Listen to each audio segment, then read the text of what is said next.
우리는 성령님을 얼마나 믿고 신뢰하는가? 12. 성령의 권능.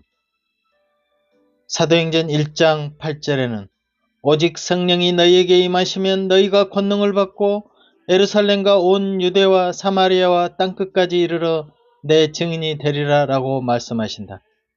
성령의 권능이 임하시면 복음이 온 세계로 전파될 것을 예언하셨다. 이는 성령의 권능이 그리스도인들이 증인이 될 때 곧 필요하다는 분명한 메시지를 준다. 제자들에게는 예수님 부활 후에 성령을 받으라시며 그들과 성령이 함께 하심을 보여주셨다. 그런데 권능을 받기 위해서는 마가의 다락방에서 기다리며 한 마음으로 간절히 기도에 전념하고 있었다. 그리고 오순절날 성령이 강하게 임하신 뒤 방언이 터져 각지에서 모인 많은 사람이 그리스도 부활 사실과 복음을 전해 듣게 된 것이다. 오순절은 유태인들이 소중히 지키는 3대 절기 즉 유월절, 오순절, 장막절의 절기 중 하나다. 또 추수를 마치고 추수감사절인 동시에 율법 받은 것을 기념하는 날이기도 하다. 그리고 예수님의 부활에 관한 소식을 들었던 터라 예루살렘으로 모이는 일은 더 의미가 깊었을 것이다. 그래서 이날은 타국인이지만 유대교로 개종한 사람들이 각국 도처에서 예루살렘으로 모여들었다. 이날 성령이 120여 명의 사도와 문도들에게 임하면서 성령 충만함을 받고 각자 다른 방언을 말하게 하심으로 복음이 전파될 수 있었다. 이 방언은 땅끝까지 이르러 내 증인이 될 수 있도록 성령님이 역사하신 첫 이적인 것이다. 방언으로 각지에서 온 사람들이 알아들을 수 있는 언어로 예수의 부활과 복음을 받아들일 수 있는 계기가 된 것이다. 만약 알아듣지도 못할 방언이었다면 그들이 하나님 앞으로 어떻게 돌아올 수 있었겠는가? 아마 무슨 미친 사람들 혹은 무슨 귀신에 씌인 것은 아닐까 하고 오해했을 것이다. 이처럼 성령 권능의 목적은 방언을 말하는 것이 중요한 것이 아니라 예루살렘뿐 아니라 온 유대와 사마리아 땅끝까지 복음이 전파되는 일에 대한 성령님의 능력이다. 이 오순절 방언 사건으로 하여 자국으로 돌아간 디아스포라에 의하여 교회가 더 활발히 확장된다. 초기 로마 교회 시작 역시 이때 오순절에 참여했던 디아스포라에 의해 생겨난 것이다. 이 오순절 사건 뒤에도 사도들에게 많은 이적이 일어났다. 이는 이적을 통해 그리스도를 전파할 수 있는 동력을 부여한 것이다. 복음은 제자와 사도들에 의해 전파되었지만 이를 추진하는 주도적인 원동력은 성령님이시다. 성령의 권능은 성령의 권세와 능력을 이야기하는데 이는 세상 끝까지 주님의 증인이 되도록 도우시는 성령의 역사다. 사도행전 6장 8절에 보면 은혜와 권능이 충만하여 큰 기사와 표적을 민간에 행하는 스테반이 등장한다.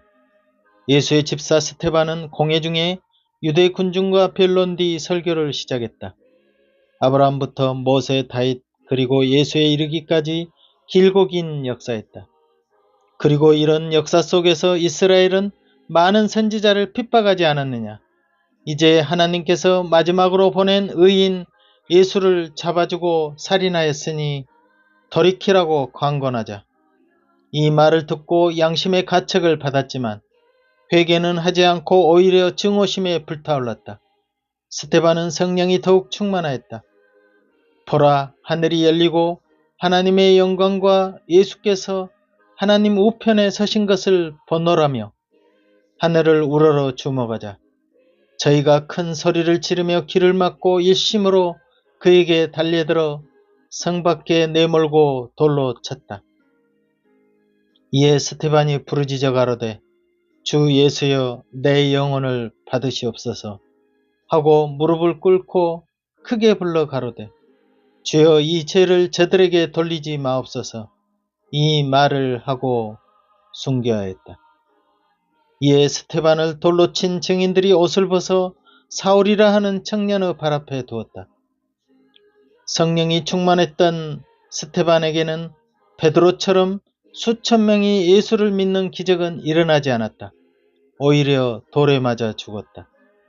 이는 복음이 전파되어 많은 사람이 구원받는 역사가 꼭 일어나야 성령 충만의 역사가 아니라 스테반의 핍박을 시작으로 온 유대와 온 땅에 그리스도인이 흩어지는 사건이 오히려 복음이 모든 민족에게 전파되는 계기가 되었다는 사실이다.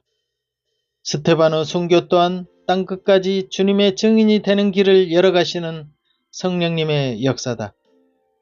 사도행전 8장 1절 2절에 사울이 스테반의 죽임당함을 마땅히 여기더라. 그날에 예루살렘에 있는 교회에 큰 핍박이 나서 사도 외에는 다 유대와 사마리아와 모든 땅으로 흩어지니라. 경건한 사람들이 스테반을 장사하고 이하여 크게 울었다. 한 사도의 죽음은 땅끝까지 복음을 전파하는 불씨가 되었고 또 모든 사도와 성도들에게 큰 울림이 되었다. 그 성스러운 죽음 앞에 누구든 말씀을 전파하고 죽음을 내던질 수 있는 각오와 감동도 주어졌던 것이다. 성령의 권능으로 인한 첫 열매의 시작은 왕성한 복음 전파도 있지만 핍박의 죽음으로 인한 모든 열매를 맺게 하는 핵심 사건이 된다. 스테반의 죽음을 통한 성령의 역사는 절대 헛되지 않았다.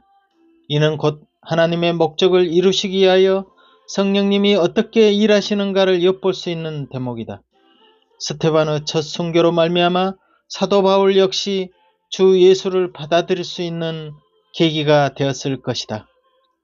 그러므로 그의 죽음을 본 사울은 나중에 데메석에서 부활하신 주님을 만날 수 있었고 사울은 바울로 다시 태어난다. 바울은 주님이 쓰신 일꾼으로 이방인을 통해 전 세계로 복음이 전파될 수 있는 깃틀이 되었다. 이것이 바로 성령님의 역사다. 성령의 권능은 그의 말씀, 즉 주님을 증거할 때 당연히 필요한 하나님의 권능이다. 지금 현재도 마찬가지다. 어떤 사람이 복음을 전파할 때 또 그렇게 복음 전파하고 싶은 마음이 돌연 생겨날 때 이는 분명 성령님이 역사하시게 된다. 방언과 기적을 행하고 행하지 않고가 중요한 것이 아니라 참으로 복음 전파를 위한 것에는 성령님이 분명 인도하신다는 차원이다. 우리가 그리스도인의 증인이 되고자 할 때 성령님은 분명 내 힘과 권능과 지혜가 되신다. 그러므로 담대히 복음을 전파할 용기가 생겨난다. 두려움이 사라진다. 이는 자기 일을 자신이 말씀 전파자를 빌려 그의 권능으로 행사하기 때문이다. 그러므로 주님을 위해 살고 싶은 충동과 함께 주님을 증언하는 자로 나서고자 할 때 분명 성령님의 함께하심이 필요하다. 이럴 때 우리 안에서는 성령님의 충만한 힘을 느끼고 두려움 없이 복음을 전파할 힘을 받게 될 것이다. 그러므로 마가복음 16장 15절부터 18절에는 너희는 온 천하에 다니며 만민에게 복음을 전파하라. 믿고 세례를 받은 사람은 구원을 얻을 것이요 믿지 않은 사람은 정죄를 받으리라.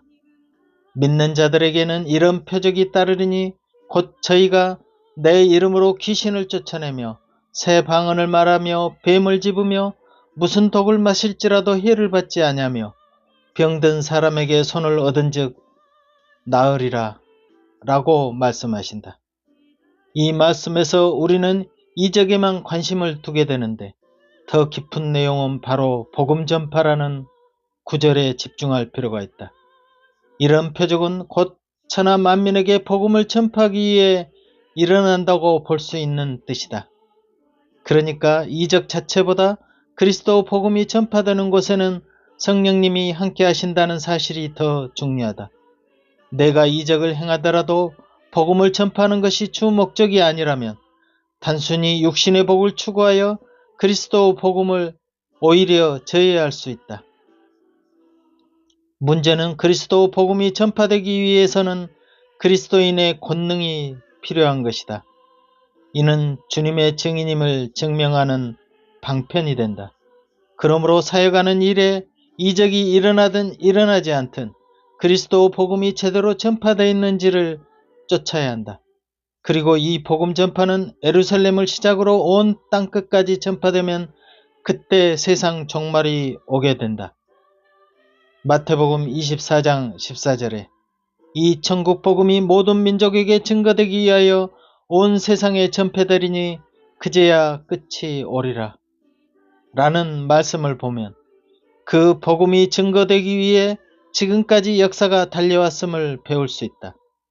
그러므로 세상 끝이 아직 오지 않는 것은 세상 끝까지 복음이 전파되지 않았다는 증거이기도 하다.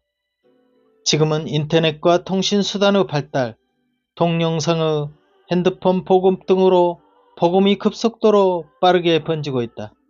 속도에서도 예전 2000년을 단 1, 2년으로 영상화되어 비교할 수 없을 정도로 빠르게 접근되고 있다.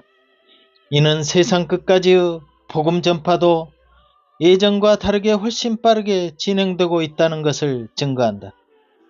다시 본론으로 돌아가 성령의 권능이란 그렇다면 구체적으로 어떻게 나타날까를 생각해 본다.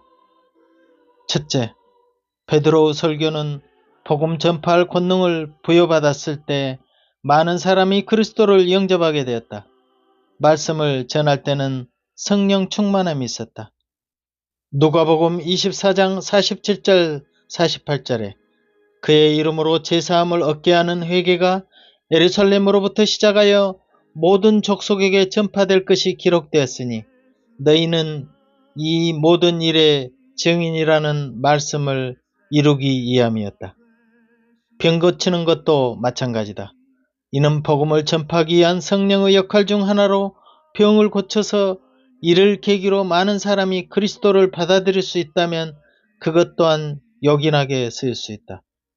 기독교는 육신의 병을 고치고 육신적으로 부유하고 육신을 배부르게 하는데 목적이 있는 것은 아니다. 우리 깊숙한 영혼에 만족을 주고 죽은 후에 소망을 주는 영생이 더 큰 목적이며 그와 더불어 육신마저도 행복해질 수 있다면 더 좋을 것이다. 물론 육신이 행복해진다는 차원이 꼭 풍요만은 아니다. 오히려 핍박과 고난을 통해 그리스도의 영광이 더 빛날 수 있다면 이는 육신적으로 순교가 될지라도 행복하게 죽을 수 있을 것이다. 육신의 기복만을 추구하는 종교라면 병이 낫거나 귀신을 쫓아내는 일은 타 종교에서도 추구하는 일이다. 다시 한번 강조하지만 성령의 권능의 주 목적은 세상 끝까지 복음이 전파되는 것이다. 그런데 그 주 목적에 수반되는 어떤 은사만 내세우면서 성령의 권능이라고 주장해서는 안 된다. 예수님은 많은 이적을 행하셨다.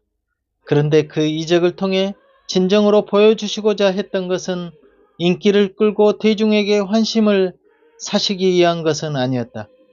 그 배경에는 참다운 하나님 그리고 우리 죄를 사할 권세와 권능이 있으심을 보여주시기 위한 것이었다. 예수님의 참된 진실은 모든 사람을 위해 자신을 내어주는 일이셨다. 그래서 자신을 오해하여 배는 굶지 않겠다고 따라다니는 무리를 멀리하셨다. 그리고 이적을 더 중요하게 생각할까봐 다른 사람에게 알리는 일도 말리실 때가 있었다. 그러니까 모든 방향은 복음 전파와 그리스도를 위한 것에 푯대가 맞춰지지 않는다면 그 이적의 영광이 사탄에게 이용당할 수 있다는 것을 경계해야만 할 것이다. 아멘. 박 작가의 하늘가락지에서 우리는 성령님을 얼마나 믿고 신뢰하는가로 이어가겠습니다. 후원해 주신 분들께 감사드립니다.